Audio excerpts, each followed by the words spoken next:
रायगड जिल्ह्यातील नवीन अपडेट जाणून घेण्यासाठी आपले रायगड या यूट्यूब चॅनलला लाईक करा, शेअर करा आणि सबस्क्राईब.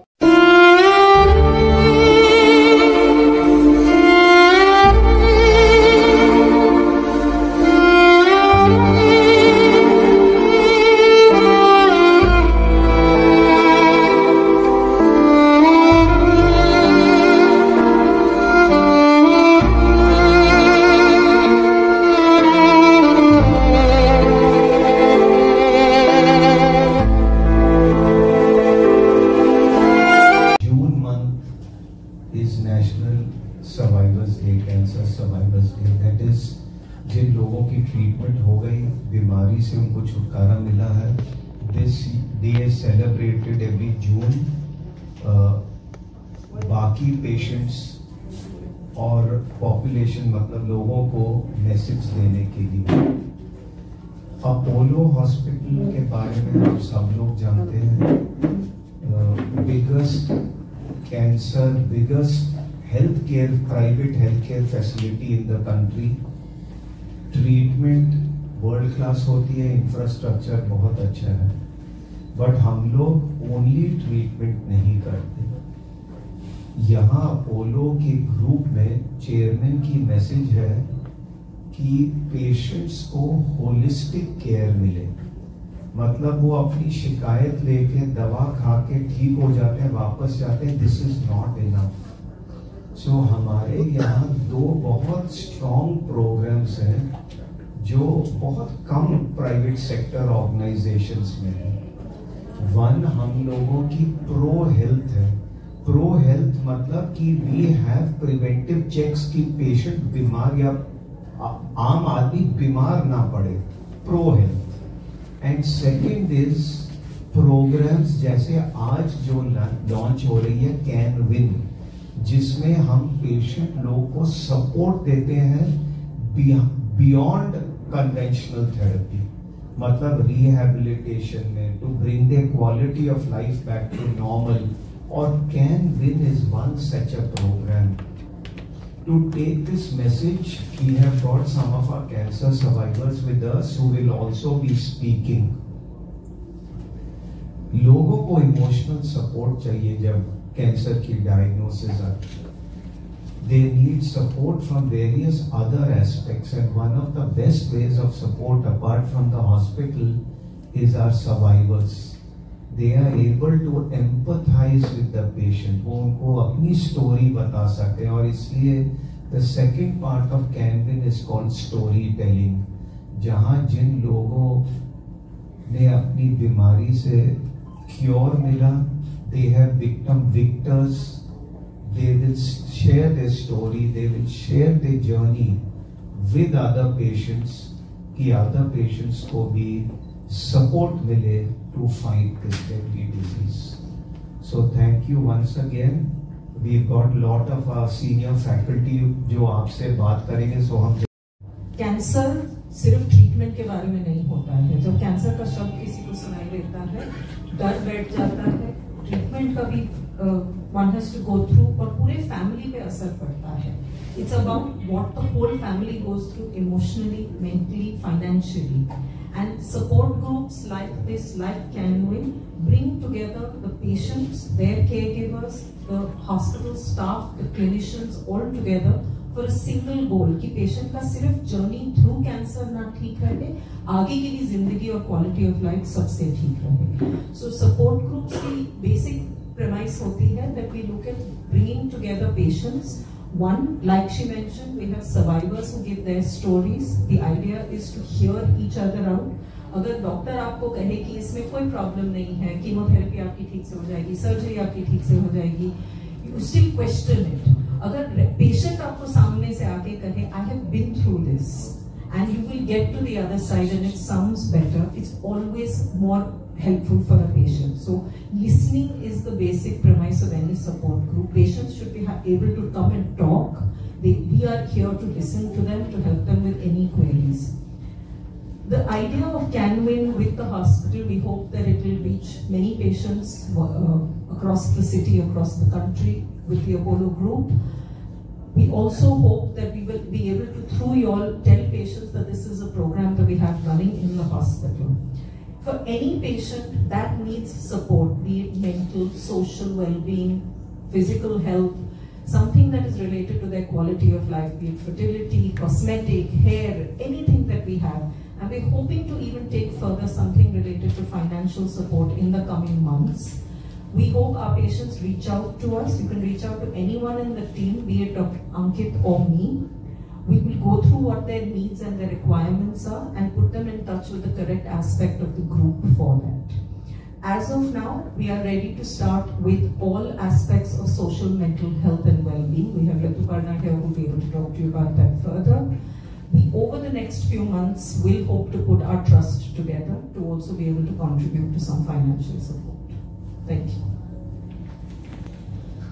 थैंक यू सरिता, और आप सभी को भी बहुत बहुत धन्यवाद यहाँ आने के लिए और इस प्रोग्राम का हिस्सा बनने के लिए। तो मैं आपको ये बताना चाहूंगी कि जैसा मेरे कोलीग्स ने बोला ऑलरेडी कि सपोर्ट ग्रुप्स जो होते हैं वो उसके माध्यम से हम ये कोशिश करते हैं कि पेशेंट्स की जो ये बीमारी की जर्नी है, जो कैंसर की पूरी जर्नी है, उसको हम कैसे थोड़ा सरल बना सकें। अल्टीमेटली कैंसर का जो डायग्नोसिस होता है वो बैड न्यूज होती है किसी भी फॉर्म में, और जब किसी की जिंदगी में ये डायग्नोसिस आता है तो उसकी लाइफ चेंज हो जाती है। इसके पहले अपोलो हॉस्पिटल के पहले मैं करीब काफी सालों तक 15-20 सालों तक मैं टाटा हॉस्पिटल में थी किसी एंड कई तरीके के सपोर्ट ग्रुप का मैंने देखा उसके माध्यम से। और मैंने ये देखा कि पेशेंट का डायग्नोसिस चाहे अर्ली अवस्था में हुआ हो चाहे लेट अवस्था में हुआ हो, उनके अपने चैलेंजेस होते हैं और उन चैलेंजेस को हम लोग केवल डॉक्टर्स जो है उसको पूरी तरीके से उसका समाधान नहीं कर सकते। इसलिए जरूरी होती है, हम बोलते हैं कि चाइल्ड को बड़ा करने के लिए हमें पूरे गांव की जरूरत होती है। इसी तरीके से हमें कई तरीके के और लोगों के सपोर्ट की जरूरत होती है जो इस सपोर्ट ग्रुप को सक्सेसफुल बनाने में हेल्प करते हैं।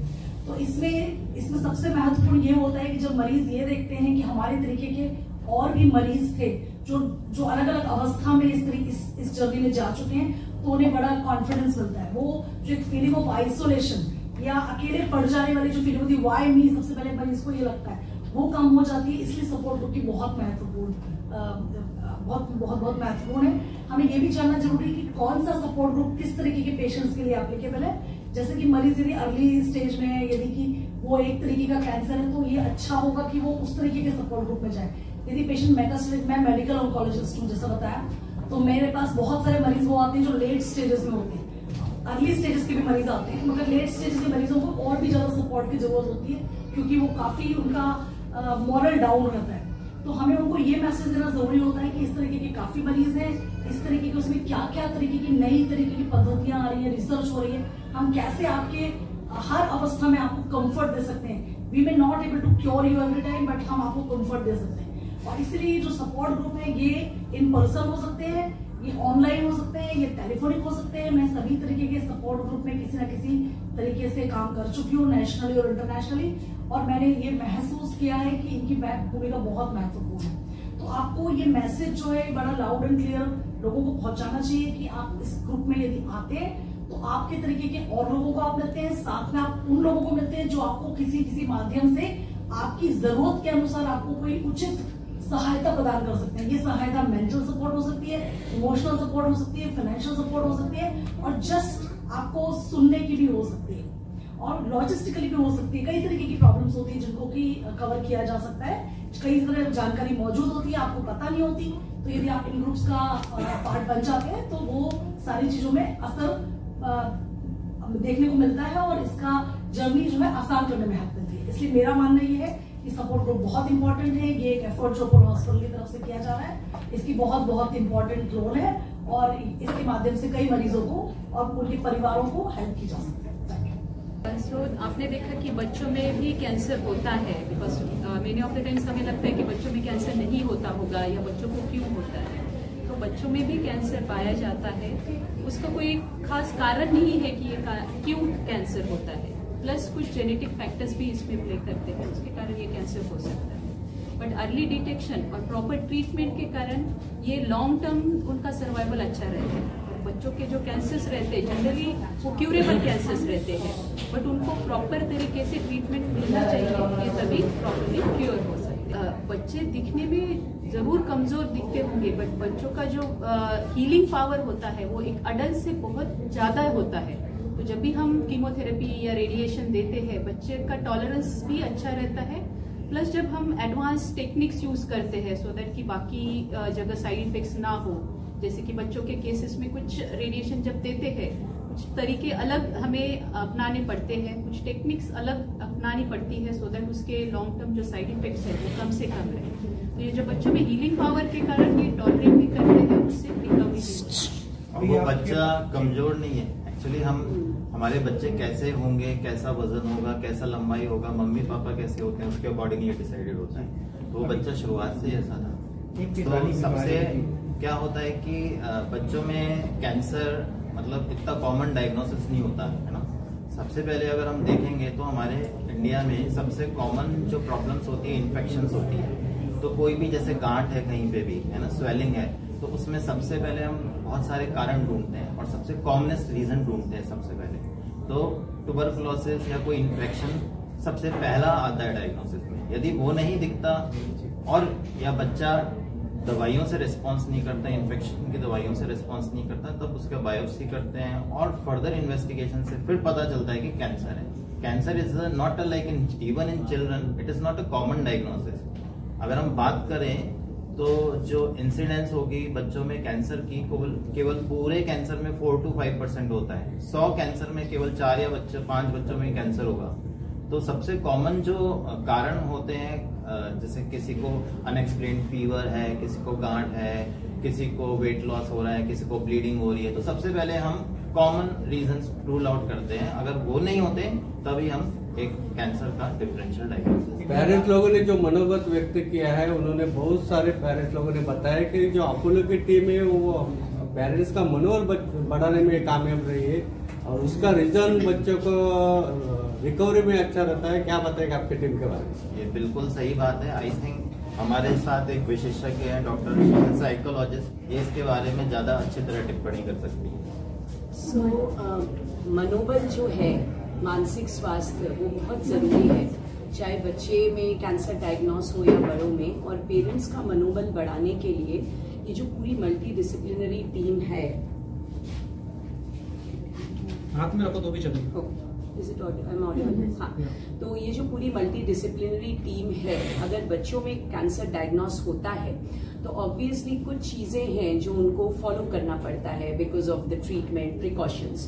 तो बहुत सारे बच्चों में ये सवाल भी मन में आता है कि मैं कुछ दिन ट्रीटमेंट में हूँ, स्कूल नहीं जा पा रहा हूँ। कंपैरिजंस, जो कि डॉक्टर नीता ने भी थोड़ी देर पहले बोला, व्हाई मी, मेरे साथ ऐसा क्यों हो रहा है। बहुत बच्चे मुझे आके ये सवाल पूछते हैं। तो यहाँ पे पेरेंट्स का, फैमिली का और बच्चों का मनोबल बढ़ाने के लिए काउंसलिंग, मेंटल इमोशनल सपोर्ट बहुत जरूरी है। पेरेंट्स का तो है ही, और पेरेंट्स के साथ साथ बच्चों का भी। पेरेंट्स को भी सिखाया जाता है कैसे वो इमोशनली अवेलेबल रहेंगे बच्चों के साथ उस समय, ताकि उनका जो मानसिक स्वास्थ्य है, सेल्फ कॉन्फिडेंस है, वो कम ना हो जाए। क्योंकि माइंड के साथ बॉडी का एक बहुत बड़ा संबंध है, शरीर और मन का। आप जितना मन से पॉजिटिव रहोगे, कॉन्फिडेंट रहोगे, उसका एक पॉजिटिव छाप आपके ट्रीटमेंट में भी पड़ेगा। तो बच्चे और फैमिली मेंबर्स, इनका जरूरत पड़ी तो बहुत इंपॉर्टेंट है साइकोलॉजिकल थेरेपीज और काउंसलिंग में आना। सिम्टम्स बहुत प्रकार के हो सकते हैं, क्योंकि जैसे कैंसर हर जगह का हो सकता है, मतलब आपके हेड से लेके आपके पाँव तक हर जगह कैंसर प्रोड्यूस होने का चांस रहता है। इवन ब्लड में भी कैंसर हो सकता है। तो हर कैंसर का एक अलग अलग सिम्टम रहता है। जैसे कि अभी जो बच्ची का आपने सुना कि विल्म्स ट्यूमर था, किडनी वाला कैंसर था, उसमें जनरली एब्डोमिनल डिस्टेंशन, पेट फूलना या फीवर होना या बहुत ज्यादा ब्लड जाना किसी यूरिन के थ्रू, या फिर अन्य जो स्टूल है, या फिर वोमिटिंग होना, ये चीजें उसमें पाई जाती है। कुछ पेशेंट में ये होता है कि वेट लॉस बहुत ज्यादा होने लगता है। कुछ पेशेंट में बच्चों में कमजोरी आ जाती है, जैसे कि खेलते हैं और खेलते खेलते गिर रहे हैं, या ऐसे ही फीवर आ रहा है, विदाउट एनी इन्फेक्शन फीवर आ रहा है, उनकी पेशियां कम हो रही है। तो ये हर कैंसर के अलग अलग प्रकार के लक्षण होते हैं। ऐसे बच्चों को अगर होता है तो क्या करना? Cancer is not preventable in few cases. कुछ कुछ कैंसर, बहुत ही कम कैंसर ऐसे हैं जो हम प्रिवेंट कर सकते हैं, जैसे कि जो फीमेल्स में सर्विक्स का कैंसर हम बोल सकते हैं, उसमें वैक्सीन अवेलेबल है तो वहाँ वो प्रिवेंट हो सकते हैं, but majority of the cancers में प्रिवेंट नहीं कर सकते हैं। उसका अर्ली डिटेक्शन ही मेन तरीका है कि उसको जल्दी से डिटेक्ट किया जाए, प्रॉपरली ट्रीट किया जाए। बड़ों में कैंसर होते हैं ना, कि कोई तंबाकू खाता है, सिगरेट पीता है, ठीक है, अल्कोहल पी रहा है ना, तो ऐसे कोई रिस्क फैक्टर बच्चों में होते नहीं है। क्योंकि I am a paediatric oncologist, तो मैं इस चीज के बारे में एक एक्स्ट्रा चीज और बताऊंगा कि कोई ऐसा रिस्क फैक्टर नहीं होता, किसी भी बच्चे को हो सकता है, लेकिन हाँ केवल 5% बच्चों में कभी कभी ऐसा जेनेटिक कुछ डैमेज होता है फैमिली में, उसकी वजह से उनमें कैंसर आगे चल के हो सकता है, लेकिन मैक्सिमम में क्यों होता है अभी तक किसी को भी कोई कारण नहीं।